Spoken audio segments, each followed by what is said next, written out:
Fala pessoal, sejam todos bem-vindos para mais um vídeo. Hoje eu vou estar falando um pouco com vocês sobre como é que a religião cristã ela transforma os homens em homens fracos. Ela transforma o pessoal em capacho, entendeu? Tanto no pensamento como também nas atitudes. Infelizmente a questão de como a religiosidade influencia a masculinidade é um tema bem complexo, mas essas discussões, esses debates são bastante importantes, debates teológicos, filosóficos, sociológicos.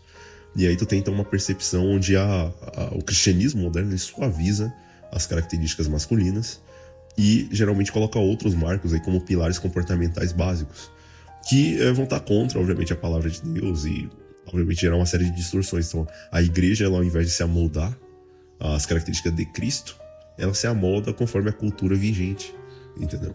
De um mundo decaído e que vai se direcionando aí para aquilo que a palavra de Deus condena. Então, infelizmente, vários pontos aí criam essa tensão que costuma ser observada. Então, tu tem uma série de virtudes passivas que vão ser colocadas dentro do cristianismo moderno. Então, obviamente, Deus ele não aprova 2 pesos e 2 medidas, mas no caso aqui da religião cristã moderna, ela vai colocar aí 2 pesos e 2 medidas em cima da mansidão, da paciência, do perdão e da submissão. Quer dizer, são características que vão ser muito enfocadas, entendeu? E isso aí tudo pra cima do homem vai fazer com que eles percam claramente a masculinidade, porque depende muito do tipo de conceito que vai ser desenvolvido, que vai ser passado ali.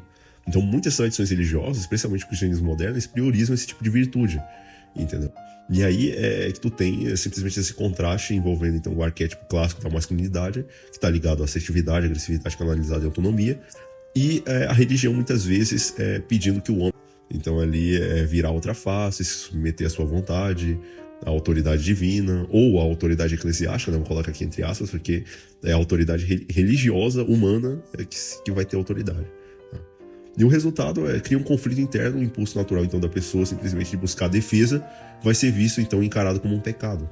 Então o cara que se levantar no meio da congregação para dizer XYZ contra a mensagem que está sendo dita ali pelo pastor, mesmo que a mensagem do pastor esteja errada, né? Vai levar aí o pessoal a ser criminalizado, obviamente, e vai ser pecado. Então você não pode defender a fé, porque é errado, entendeu? Então são características aí, a suavização do discurso, né? Um ponto aqui também que é bem importante, que inclusive alguns sociólogos apontam, é essa questão das igrejas ocidentais assumirem uma postura mais feminina, invocando aí aspectos emocionais e comunitários, tudo isso aí a partir do século XIX. Quer dizer, se você pegar ali século XVII, XVI, né, até mesmo um pouco aí do século XVIII, não se questionava aquele texto bíblico que fala para a mulher simplesmente se permanecer calada na igreja, porque toda a autoridade era masculina. Então não se questionava isso, mas depois de algumas décadas, né, aí começou-se a se questionar isso, a buscar essa transferência de autoridade, como se de fato se consolidou.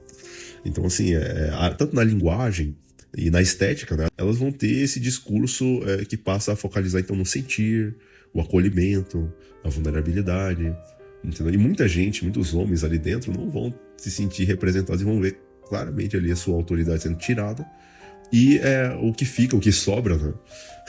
Usar aquela frase, o que sobra pro beta, é simplesmente a responsabilidade de tudo. No fim é tudo culpa do homem, né, que foi omisso, que não tá fazendo por onde, não desenvolve ministério, que são homens passivos dentro da igreja, que não faz nada, as mulheres têm que ir lá fazer, entendeu? Essa reclamação, esse chororô todo, entende? Então, assim, a feminização do ambiente, entendeu? São pastoras ensinando e dizendo o que tu tem que fazer. Nada contra elas ensinarem e etc, mas só que o que é contra é o que tá escrito lá na Bíblia, né? Que as mulheres têm que permanecer em silêncio e o que quiserem aprender, que aprenda com o marido em casa. Entendeu? Só que aí, não, isso daí valia nos tempos ali de Paulo. E aí esquecem da justificativa para isso, que é uma questão de criação, né? Porque primeiro foi formado Adão, entendeu? Só que aí vão interpretar do jeito que eles querem lá, entendeu? Para simplesmente então trocar essa autoridade e aí simplesmente focalizar esses aspectos mais comunitários e emocionais. É por isso que, de certa forma, as igrejas vão focar muito no número, no social, então na comunidade, ao invés de focar na verdade. Então, porque a verdade ela divide, entendeu? A verdade ela pega e separa os grupos, ela separa o trigo e o joio. Ela simplesmente coloca a pessoa tendo que decidir uma coisa ou outra. Não fica um terreno nebuloso. Mas só que, como a comunidade é privilegiada, então esse valor feminino acaba entrando, então tu tem que aceitar todo mundo, entendeu? Não importa se a pessoa vai permanecer com as características deletérias dela, tu tem que perdoar e aceitar e conviver junto, entendeu? E todos serão salvos nesse barco, de acordo com o que é pregado assim de forma religiosa pelos pastores. A música, a decoração, o discurso pastoral, todos vão focar então no sentir, no acolhimento, na vulnerabilidade. E aí os homens que operam de uma forma pragmática, lógica, vão observar que, beleza, tá sentindo aqui, mas qual que é a base? Onde está escrito na Bíblia que para eu cultuar a Deus eu tenho que ficar sentindo coisas? O que eu leio é que, de acordo com ali Romanos 12, que o culto a Deus é um culto racional. Entendeu? Se eu não posso usar a razão, eu tenho que ficar usando a emoção aqui, então tô no lugar errado, vou sair fora. E aí porque vai esvaziando as igrejas. Mas só que o cara que tá na verdade, entendeu? Ele que tá questionando a prática ali feita através do que tá escrito. Entendeu? Então assim, os caras mais pragmáticos, que questionam mesmo, eles vão ver essa linguagem emocional aí, que não é uma linguagem natural, assim, pro homem, não vai se enquadrar num padrão de espiritualidade ali bíblico, entendeu? É por isso que os pastores vão focar em números. Número de batismos, número de pessoas ali, porque a comunidade é mais importante do que a verdade. E ainda por cima, essa questão então do social, do pessoal, do grupo, né, vai ser enfatizado muito mais do que o que está escrito. Entende? A qualidade, ela vai praticamente ter que ceder lugar à quantidade. Entende? Então assim, fora a transferência de autoridade do homem, né, tu tem aí que a religião ela vai simplesmente tirar esse aspecto também da agência pessoal. Então vai colocar ou isso na conta de Deus ou na conta dos líderes religiosos. Então assim, não é o homem que age por si mesmo a partir do seu conhecimento bíblico, mas ele vai agir através das orientações do pastor e também usando esse jargão aí, se Deus quiser. Né? Então assim, se Deus quiser, então vai tirar um pouco essa questão da agência e aí o homem se torna um ser passivo de fato. Entendeu? Ele vai esperar um milagre, esperar outra questão. Outra ideia também que é bastante importante nesse sentido vai envolver também a domesticação dos impulsos, né? Porque até mesmo essa questão, é óbvio que, de acordo com Gálatas 5:22, o domínio próprio é essencial. Só que dentro das igrejas, entendeu? Dentro da visão do homem masculino, né? Que ele não pode fazer o que ele quer, sua vida não pertence a si mesmo. Entendeu? Você tem que usar a sua força, que é para se sacrificar. E aí entenda que a religião cristã moderna, como ela foi cooptada literalmente pelo diabo, eles querem que tu se sacrifique por essa igreja, por essa instituição, e tu se sacrifique também pela família. E não é a família bíblica, é a família estatal. Né? Então tu vai ter que se sacrificar porque esses são os princípios superiores. Quer dizer, ocorre a inversão de valores total dentro da própria igreja, e aí agora tu tem que se sacrificar por isso que está aí. E aí ocorre essa tensão aí entre a perda de masculinidade, que vai ocorrer aí quando a religião ela foca excessivamente na vulnerabilidade e na obediência, e vai tirar aí a responsabilidade ativa e também o heroísmo. Entende? Então assim, se fosse observar bem essa questão, cada uma delas aqui envolve então um ponto de discrepância. Então no caso aqui das virtudes passivas, vai se interpretar muito mal virar outra face. Tá? Infelizmente isso daí vai acontecer muito porque esse valor do dar a outra face, de acordo com Mateus 5,39, ele vai ser substituído pela definição real do que é covardia, entendeu? Então aí o que é frequentemente mal interpretado, no caso aí o dar a outra face, e se você for observar mesmo, lendo lá João 18, do 22 até o 23, Jesus ele foi esbofeteado, só que ao invés dele dar a outra face dele, pro cara bater ali, que ia bater, ele confrontou o cara. Se falei mal, dá testemunho do mal, mas se bem, por que me feres? Ele confrontou a atitude negativa, aquela agressividade gratuita do cara, né? Simplesmente colocando aí a verdade, confrontou a injustiça com a verdade. É o que o pessoal faz? Não. Entendeu? Eles pegam esse discurso da outra face aqui, que é pra tu apanhar em silêncio. Entendeu? Pra tu ver a coisa errada acontecer e não fazer nada. Tu fica passivo. Não, tem que dar outra face. Né? Jesus ensinou isso. Não, Jesus, ele falou isso, né? Mas só que o pessoal interpretou errado. O que ele fez? Ele confrontou o que estava acontecendo ali com a verdade. Entende? Então, o dar a outra face não é uma covardia. Muito pelo contrário, o dar a outra face, quando ele ensinou ali, é você confrontar as coisas com a verdade. Entendeu? É isso. Na purificação do templo, Jesus também utilizou ali uma força com propósito. Então menciona que ele fez um chicote de cordas, expulsou as pessoas, mostrando que a Bíblia não condena a agressividade em si, mas sim a agressividade egoísta. Tá? Então, assim, basicamente, o homem é o que é o guardião do espaço sagrado. Inclusive, os que vão se perder, né? De acordo com Apocalipse 21, 27, tem lá outros textos também, são pessoas covardes. Pessoas cães mudos, né, que não queriam ladrar. Pessoas que foi dada uma responsabilidade ali de vigiar, de zelar, né, pela coisa. E simplesmente elas ficaram paradas. Achando que era um ideal bíblico tu ficar ali simplesmente vendo a coisa ruim acontecer, as pessoas se deteriorando, os líderes mentindo, né, usando de manipulação para com os membros, a questão do dinheiro, e simplesmente não falar nada. Não, tá tudo certo mesmo, o sistema é assim, a igreja de Cristo é assim e vai ser salva dessa forma. E não fazer nada. Entende? Tanto que um dos marcos de que a perseguição já começou é só chegar em qualquer igreja e começar a falar a verdade. Entendeu? Tanto que aqui no Brasil se quer criminalizar qualquer tipo de discurso que envolva desenvolvimento masculino, tanto faz se é físico, mental, espiritual. Né? O que tem a ver com masculino tem que ser calado a todo custo, porque você não pode ter homens fortes que simplesmente vá contra toda a lavagem cerebral feita, né? Tanto psicologicamente, socialmente, né? Religiosamente também. Então, querem homens fracos a todo custo. E para isso, dentro das próprias igrejas, eles vão estar então utilizando esses discursos, distorcendo, por exemplo, se dá outra face, distorcendo também a liderança do homem como cabeça. Tá? O homem ele tem que obedecer todo mundo, entendeu? O líder, o pastor, o governante, mas obedecer a Deus você não pode, né? Que é simplesmente tu que ser investido de autoridade e tu controlar a situação, entendeu? Não, a única liderança que tu tem é se sacrificar. É ir morrer pelo sistema que tá te matando, entendeu? E simplesmente se entregar a um sistema onde a masculinidade bíblica ela não vai ser colocada, entendeu? Se diz que mas na prática não é assim, entende? A única coisa que tu vai ter que fazer é se sacrificar, entendeu? E se responsabilizar também. Então, infelizmente, são pontos que não podem ser deixados de lado nesse sentido. Outro aspecto também é a virtus, a força e a disciplina. O Novo Testamento aí vai utilizar a palavra arete, que carrega o sentido de excelência e valor moral. Nessa palavra arete, que se não me engano, vem a palavra aristocracia, que seria governo dos melhores, aqueles que têm uma excelência, um valor moral mais exaltado. Não é quem tem mais dinheiro, que muita gente também distorceu, infelizmente. O que a Bíblia ensina? Que o homem ele tem que ser forte, entendeu? E o homem mais forte não é o que vence a cidade, mas o que domina o seu próprio espírito. Está lá em Provérbios, capítulo 16, versículo 32. Tá? Outra questão também é que o homem ele deve cuidar dos seus, de acordo com 1 Timóteo 5,8. Tá? Então, uma função de utilidade prática e não apenas de contemplação espiritual. Então, vai ter basicamente esses dois pontos, né? O controle de si mesmo e a utilidade. Tá? E se de fato fosse fazer uma comparação, tá? Dentro de um ideal masculino clássico, lembrando que esse ideal masculino ele não é necessariamente o que a Bíblia coloca, tá? Mas só que ainda é melhor, muito melhor do que o ideal religioso comum que é pregado por aí.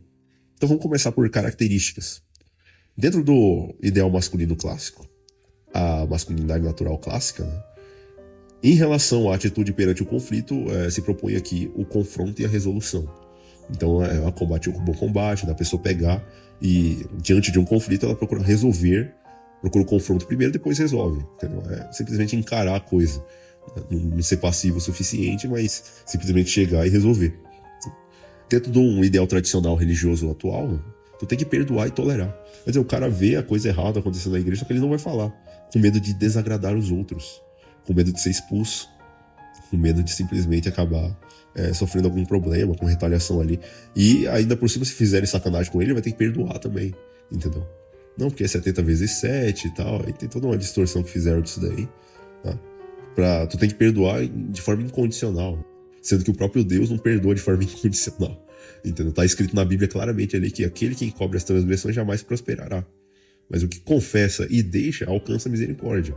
Então, se o próprio Deus coloca o perdão dele em cima dessa questão da pessoa confessar e deixar, né? Por que eu tenho que perdoar de forma incondicional? Entendeu? E não só assim quem faz sacanagem, mas tem que ter também a tolerância com as práticas erradas dos outros irmãos. Entendeu? E não pode falar, porque aí é contra a comunidade, é contra o social, tá fazendo divisão, né? E eu assumo aqui as frases de um pastor lá, que ele diz que é melhor dividir na verdade do que ficar unido no erro. Entendeu? É muito melhor você sofrer com a verdade temporariamente do que viver uma mentira a vida inteira e aí depois descobrir que tá perdido por causa disso. Entendeu? Fonte de autoridade. Dentro de uma masculinidade clássica, a fonte de autoridade ela vem do seu caráter e da sua competência, do seu estudo individual. A fonte de autoridade. Já no ideal tradicional religioso comum, ela é uma fonte externa. São os pais da igreja, são os líderes, os pastores, entendeu? Mas aqui o seu estudo individual não. Expressão emocional, tá? Dentro de uma masculinidade clássica, a expressão emocional ela é estoica. Isso significaria dizer que é mais ou menos apática, ou é nesse sentido de o mínimo de emoções possível. E a ação ela é direcionada, tá? Agora, dentro do ideal religioso comum, você tem aí a vulnerabilidade e o sentimentalismo, entendeu? Homens fracos, que vão simplesmente se amoldar aquilo que está sendo dito, que a cultura diz que é, que o pastor diz que é, entendeu? E muito sentimentalismo, muita vulnerabilidade. Dentro do ideal masculino clássico, a questão dos impulsos, elas devem ser controladas, dominadas, tá? Mas só que dentro do ideal religioso comum, todos os impulsos são vistos como tentação. E devem ser reprimidos e até mesmo pela visão, né, que coloca-se sobre pecado, né, de que pecado não é a transgressão da lei, mas é a natureza humana. Isso daí já coloca tudo que se faz como pecado, entendeu? E ainda que Cristo realmente perdoe a pessoa e ela mude de vida e tal, ela continua pecando porque é um estado. Sendo que isso nem na Bíblia tá, de que o pecado é uma condição. O que está escrito aqui eu nasci em iniquidade e em pecado me concebeu a minha mãe, né? Se fosse substituir aí, né, por exemplo, eu nasci em São Paulo e em São Paulo me concebeu minha mãe. Quer dizer que São Paulo agora está dentro de mim. É muito louco, né? A forma como o pessoal interpreta. Não quer dizer que o pecado agora está dentro da criança. Ela que pecou. Inclusive, quando Jesus foi curar os olhos do cego, perguntaram, quem pecou? Foi ele ou os pais dele? Aí Jesus, nem ele, nem os pais. Entendeu? Simplesmente a condição natural. Agora, infelizmente, se coloca a natureza humana como pecado. O pecado é a natureza pecaminosa. E aí, toda a força vital, os impulsos, né, que muitas deles até mesmo instintos de defesa, né, tudo isso aí vai ser tentação. E, portanto, deve ser reprimido, né, de um pensamento aí, um ideal religioso comum. Tá? E aí, o pior de tudo, sobre a questão do pensamento, né, vamos ver aqui a diferença entre a masculinidade clássica e a masculinidade tradicional. Dentro da masculinidade clássica, ou natural, o homem, naturalmente, ele é um ser questionador e explorador. Mas na masculinidade, conforme é pregado, né, por esse ideal religioso comum, o pensamento ele tem que ser obediente. Obediente a quem? A Deus? Não. Aos líderes. E extremamente dogmático. Não é à toa que a perseguição, quando estourar, vai ser em prol disso, dogmatismo. Você não tem evidências bíblicas de que o domingo é o dia para ser santificado, mas tu vai ter que obedecer porque é uma imposição estatal, será uma imposição estatal e religiosa. Entendeu? Então, tu vai ter que ser obediente. Tá? Então, a domesticação, dogmatização do pensamento, tá? Isso daí, infelizmente, vai acontecer. E aí tem algumas situações bíblicas até interessantes sendo analisadas. Por exemplo, a purificação do templo. Tá? Aqui vai um Jesus totalmente diferente do que o pessoal vai pregando. Tá? Porque tu tem uma ação planejada dele. Que Jesus ele expulsou os cambistas e não agiu por surto de temperamento, mas por zelo. Tá? Então, o texto de João vai mencionar que ele fez um chicote de cordas. Tá? Ou seja, não agiu por impulso. Ele preparou uma ferramenta e decidiu agir, tá? Isso aí mostra que a autoridade e a masculinidade estratégica envolve o uso da força para proteger o que é sagrado. E aí é simplesmente essa questão de que ele vira as mesas, expulsa as pessoas e mostra ali que aquilo não é uma casa de comércio, mas uma casa de oração. E seria o que ele faria se estivesse por aqui, né? Nessas igrejas evangélicas aí, que a questão é só o número de pessoas e dinheiro, que era o que estava sendo feito no templo. Entendeu? Então é triste o que aconteceu, mas mostra a masculinidade bíblica. Ali não foi para dar outra face para os outros ficarem batendo. Ali ele foi para tirar o pessoal de lá e simplesmente mostrar que a casa está desvirtuada do propósito dela, que é casa de oração, e não casa de comércio. Sobre o dar a outra face, né? De acordo com Mateus 5,39 aí, frequentemente mal interpretado como um comando para você ser capacho. Entendeu? O pessoal te bateu ali, dá outra face. pessoa fez sacanagem contigo? Não, você tem que perdoar, continuar convivendo, entendeu? E toda vez que te baterem, tu ficar dando outra face até você sair com as duas faces totalmente amassadas. Mas não é isso que a Bíblia ensina. No contexto cultural da época, um tapa na face direita era geralmente dado com as costas da mão. Um insulto para humilhar o inferior. Dar a outra face era um ato de resistência não violenta, pelo menos a princípio, tá? Era dizer, você não pode me humilhar ou eu sou o seu igual. Então, muito longe de pregar inferioridade aqui, de pregar capachismo, Jesus está ensinando e pregando a igualdade, o dar a outra face, tá? Então, vamos observar a ação prática dele. Quando Jesus foi esbofeteado diante do sumo sacerdote, só ler lá João 18, 22, 23, ele não oferece a outra face para o cara continuar batendo. Não, muito pelo contrário, ele questiona a ação baseado na verdade. Então, que ele questionou, se falei mal da testemunha do mal, mas se bem, porque me feres. Ou seja, a masculinidade bíblica exige confrontar a injustiça com a verdade. Agora, quantos querem confrontar a injustiça com a verdade? Entendeu? Infelizmente, o dar a outra face é interpretado de forma má, um comando para ser capacho. Só que Jesus está mandando o quê? A pessoa confrontar. Entendeu? É o contrário. Se falei mal, dá testemunho do mal, mas se falei bem, por que me feres? Entendeu? Por que você está fazendo isso? Entendeu? Se eu não falei mal, eu só falei bem. Então, por quê? É uma atitude não violenta, mas uma atitude de confronto. Tá? Então isso daí é dar a outra face. Outra questão que se questiona muito na liderança do homem como cabeça, tá? E assim, no caso da Bíblia, ela fala para os maridos amarem suas mulheres, como Cristo amou a igreja, e assim mesmo se entregou por ela. Mas Cristo ele não foi capacho da igreja, muito pelo contrário. Ele que deu as ordens aí para a igreja fazer isso, aquilo, outro, e a igreja obedece. Se a igreja não obedecer, ele escolhe outro povo. Entendeu? Como se de fato ele fez várias vezes ao longo da história. Entendeu? O povo judeu não quis aceitar Cristo, beleza. Tô pegando aqui eu, os apóstolos, quem quiser me seguir, tô saindo fora, a casa de vocês vai ficar deserta e toca o barco, entendeu? Ele não vai ficar ali militando em prol da defesa de um povo que fica rejeitando toda hora. Então, chega um momento que você tem que deixar, tem que sair fora. Isso daí foi ensinado, entendeu? Só que, infelizmente, as pessoas querem que tu se sacrifique, entendeu? Você não vá fazer outra coisa, entendeu? E se sacrifique pelo modelo errado. Lembrando que Cristo sacrificou pela igreja, não por instituições, entendeu? Então, assim, é importante entender que a Bíblia ela ensina de fato um homem a ser um homem manso, um homem suave e tal, só que tem que contrabalancear isso com outras características, não pode ficar só colocando 2 pesos e 2 medidas nessas coisas. Então, no grego original, a mansidão era o termo usado para um cavalo de guerra que foi domado, mas ainda é um cavalo de guerra, entendeu? A mansidão, ela evoca o quê? A questão do controle da força. Entendeu? Hoje em dia os caras são mansos porque não tem força. É totalmente diferente de um cara que é manso tendo a força e controlado a força. Entende? Então tem que trazer os termos ali à luz correta.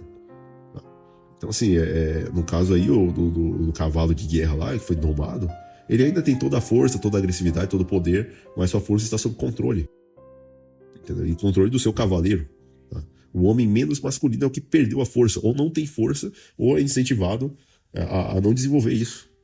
Então, aos poucos, a masculinidade ela vai sendo tirada dentro dessa ideia religiosa. E assim, cabe aos caras perceber o que está acontecendo, refletir sobre.